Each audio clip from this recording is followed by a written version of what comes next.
Okay, well, welcome back to the channel. We're here. It's Memorial Day. We have made it. I was able to release a whole bunch of videos here. I hope you guys have enjoyed it. I don't know if I'll ever get a stretch of time where I'm able to put out as much content all in a row as I have. So it's pretty awesome that I got to do that. Uh, I got a whole bunch of shout outs and some story time. I don't know how long this video is going to go. And of course, we have some cool military knives that we're going to be looking at here uh, throughout this video. You see them there on the table. So I guess first, let's go ahead and start this off since it's a Memorial Day, and let's have a moment of silence for the fallen that have provided everything for us.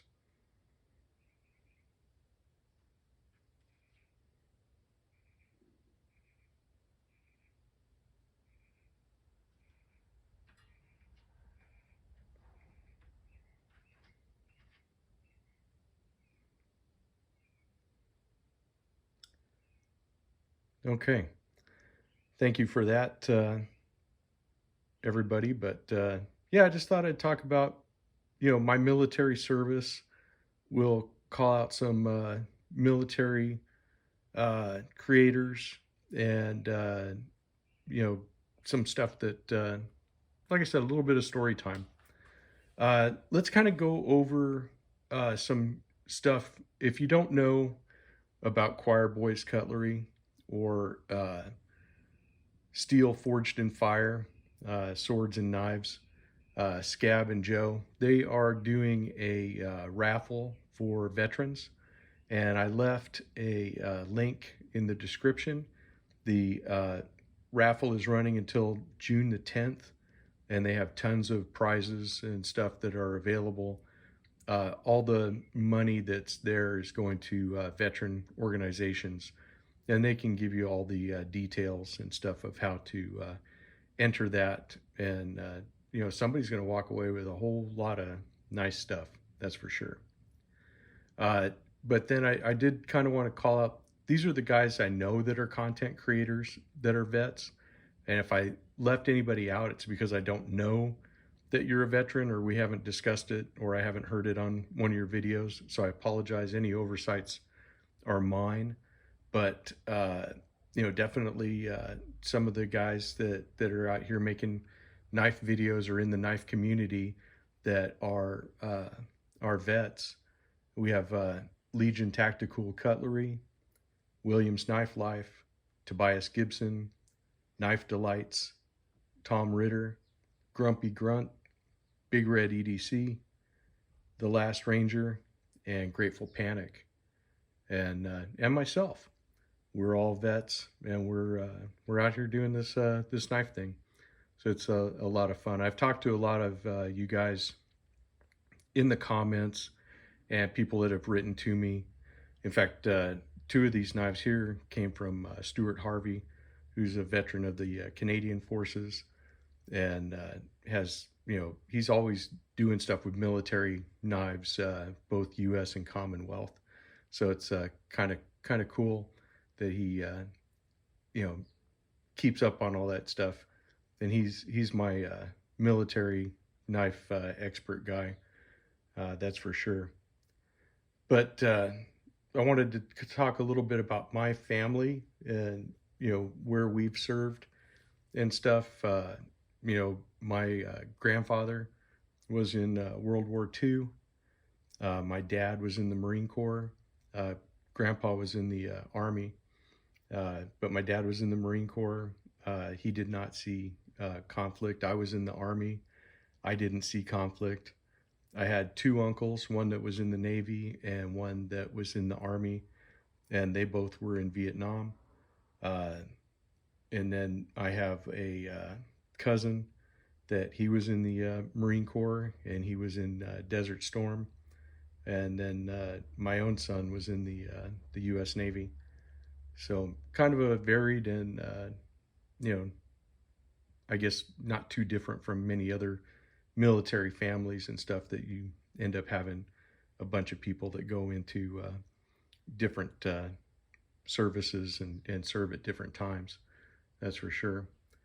Uh, so really, when I was in, we'll talk about my service. I was in the Army. I was a MOS 88 November, which is a transportation management coordinator.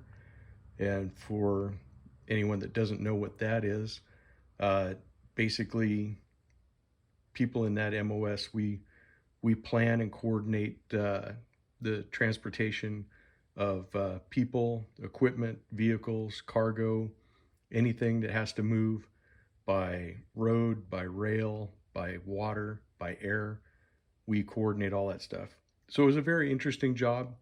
Uh, I was assigned at corps level, which, if you guys don't know or if you're not familiar with how the military is structured, you have squads that make up platoons, platoons make up companies, companies make up battalions, and battalions make up divisions, and then corps are above that. They handle divisions. So we were, I was, up there at corps level. A lot of people call it officer country, and it was. There was quite a few. Then I ran into all kinds of officers, including the flag ranks. So it was kind of interesting. I got to coordinate a lot of stuff between uh, local law enforcement, different services. Worked hand in hand with the Air Force, worked with the Navy, worked with the railroads. Uh, Overseas, worked with the German Polizei and then other NATO forces as we were moving stuff, from different countries. Did some, war planning and stuff like that is normal for those kind of things and defensive things. But planning convoys. If you were ever in the military and you were getting ready to move in a convoy with all your vehicles and you had to chalk some kind of number on the on your doors or whatever, those numbers were generated by people in my MOS, and we had to get police permission to move all these things. We had to know routes. We had to know what bridges could take what.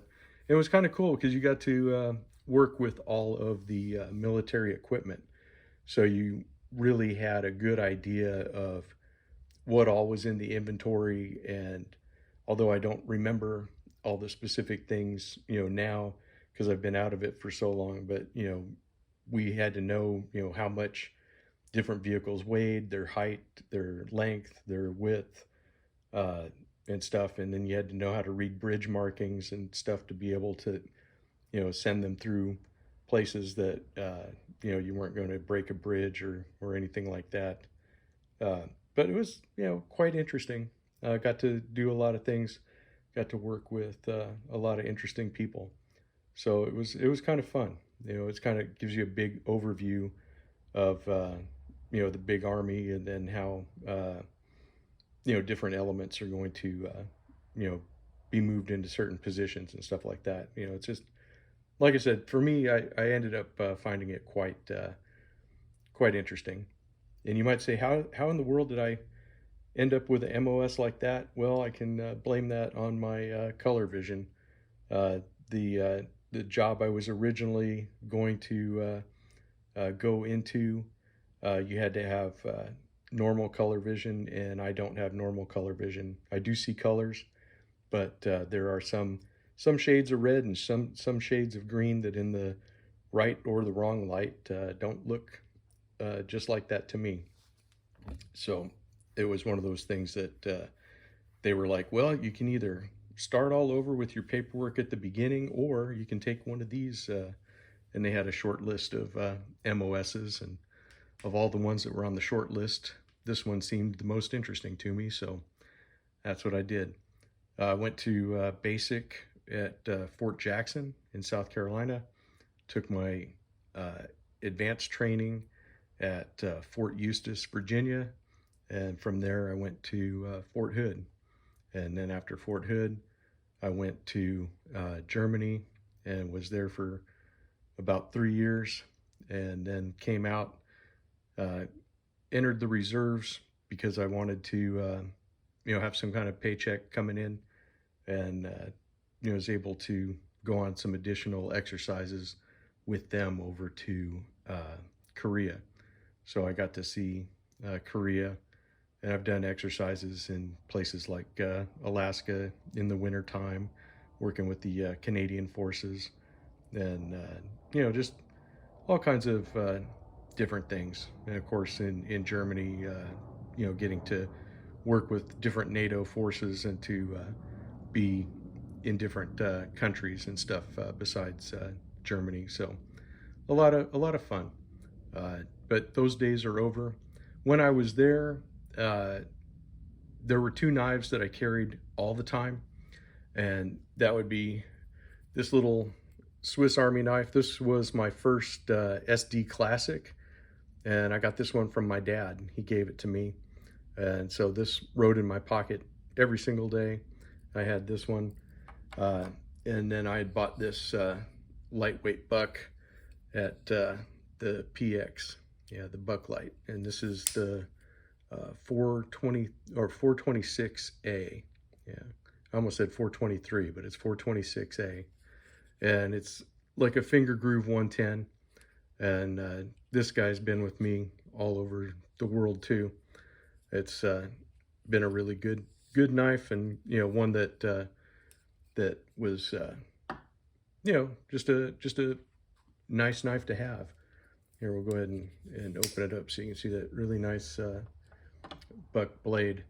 It wouldn't be a military knife excuse me, knife video if we didn't show an example of a TL29. And this one is a Klein Tools TL29.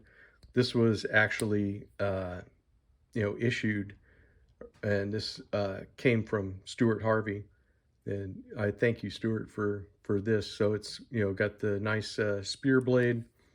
It's a Klein, and of course you have your locking screwdriver blade with your sharpened stripping edge here and blunt edge up here, and it's got the little brass liner lock to it. But yeah, these are definitely, you can't talk about military knives without these. And this little Gerber Guardian, it also came from Stuart.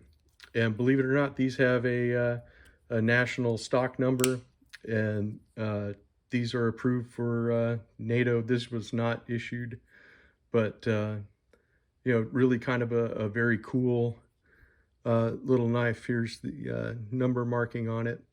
But I thought it was kind of funny that they'd have a black and gold, knife as a, issue, or could be issued to NATO troops. But kind of an interesting thing. It's really super stiff, so it doesn't really roll out, but it does have a nice thumb lock and a pocket clip. Just kind of a cool little knife. If you guys have one or haven't seen one in a while, just kind of cool stuff to have.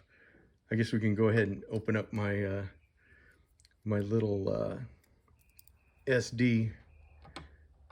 That took care of smaller tasks.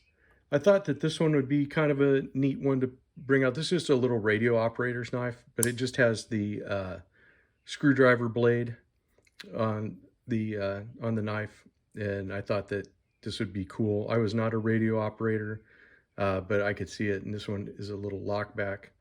But I could definitely see a radio operator wanting to have something like that, or the TL29. But my special knife that I got here is this guy that's up in the corner that's all shiny. I was over at the Shepherd Hills website, and they had some commemorative U.S. Army knives, and this one was on sale. You can see it was $45.99, but it comes in this nice little U.S. Army box with the little terrain and stuff, and here's the actual numbers and stuff if you want to look at this guy. So you can see it's a mini trapper. It's in burnt walnut bone.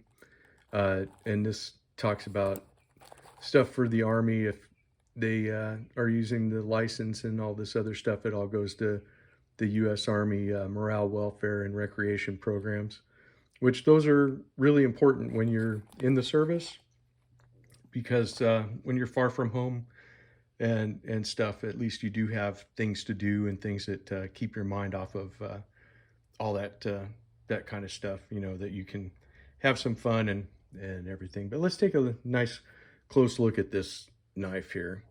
I mean, I really love that it has an Army shield on it, which that's different. And this burnt walnut bone that it has, uh, it's just gorgeous. And I liked that the bolster had a star made up in it of other stars. I don't know if that's going to show up. There you go. That looks good. Yeah, but so it has a star that's made up of other stars, which is really nice, I think. Uh, this one here, here's the back side of it, and just again, that case does such good work with their bone, with the dyeing and all that other stuff. Fit and finish is, you know, perfect. It's just beautiful. One of the things I like about Shepherd Hills is that you can ask them for knives that you know, you can ask them to look at it and see if it has, you know, a gapping issue or something like that. So let's go over our blade set real quick. You have your main clip blade, and it has U.S. Army. It's established 1775. And so there you go. Here's your case tang stamp and stuff. I did not go and date this one, so I'll actually have to go look that up and see what year this was made. I didn't do that beforehand. But the other thing that's interesting about this one, if you saw the W in the number, that's because it's a Wharncliffe. And this is the first case Wharncliffe that I've had. And I thought it was appropriate that it be on a trapper, because a lot of people say they don't care for the spay blade, but they like a trapper with a different blade. And I thought, well, nothing else is going to say different than a Wharncliffe, you know. But yeah, just really super nice knife. This one's definitely not going to be a hard use knife. I'm not probably even going to carry it, but I'm just going to keep it as a commemorative of my service and my branch of service. And I just thought it was a really cool knife, you know. So the mini trapper, as you guys all know, you know, it's a 3.5-inch frame, and it's a very handy. I have a orange Delrin mini trapper, and it's one of my favorite knives. But I really like the U.S. Army scroll. I think that that looks nicer to me than some of the other things that they have. I was not in the Hua Army that they have all that stuff. That was not a thing when I was in. You know, I was in the good old you know, black boot Army, you know, shining shoes and all this other stuff. So all that stuff came after I left. You know, so it was. But yeah, this is just a really cool knife. And like I said, I like that it had a Wharncliffe. And these guys, of course, they have half stops. I'm going to move some of these knives around so we can get a nice hero shot of our Army commemorative. So there you go, guys. That's my my Memorial Day tribute. A shout out to all the vets out there. Again, if you're a channel or content creator and I missed your service, I apologize. I just didn't know. I don't mean any disrespect to anybody. And some people, you know, like to say that they're vets and others don't. Also, I did put a link in the description, like I said, to the Veterans Raffle that Joe and Scab are doing. And also, I put a link to Knife Delight's Memorial Day special. I know probably most of you have, if you watch this channel, you watch his channel too. I found it very, very touching and very, very moving. And he talks about the Civil War and relatives that he had that served in that conflict. And it's just something that, like I said, for me, it just kind of brings it all home as to what Memorial Day really is about. It's just kind of one of those things that if you've been in service and stuff, then you get it, then you'll probably get hit in the feels just like I did. So, anyways, that's it for this one. I just appreciate all of you guys. I appreciate all my commenters. The fact that you guys take the time to not only watch the video, but then to sit down and type up something or ask a question. That really, I love the interaction that I have with my audience. So I thank you all. And the other content creators that take the time to give me a shout out or to say hi and stuff, I appreciate that too. So I will talk to you guys all later. Have a very happy and safe Memorial Day.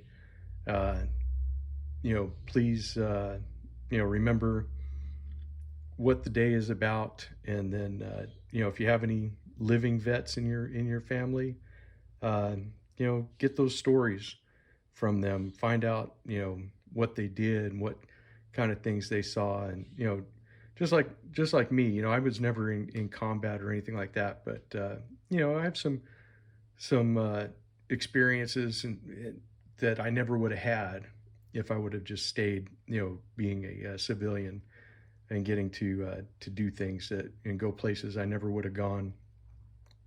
So it's just kind of interesting to find that stuff out and to get those kind of stories and experiences from somebody else, and definitely thank a vet. If you see one that's had combat experience, they definitely they went through the ringer, that's for sure. So I will let you guys go. I don't know how to close this. How about we just go with Happy Memorial Day, and I will see you guys in the next one. Got more stuff coming up. Take it easy.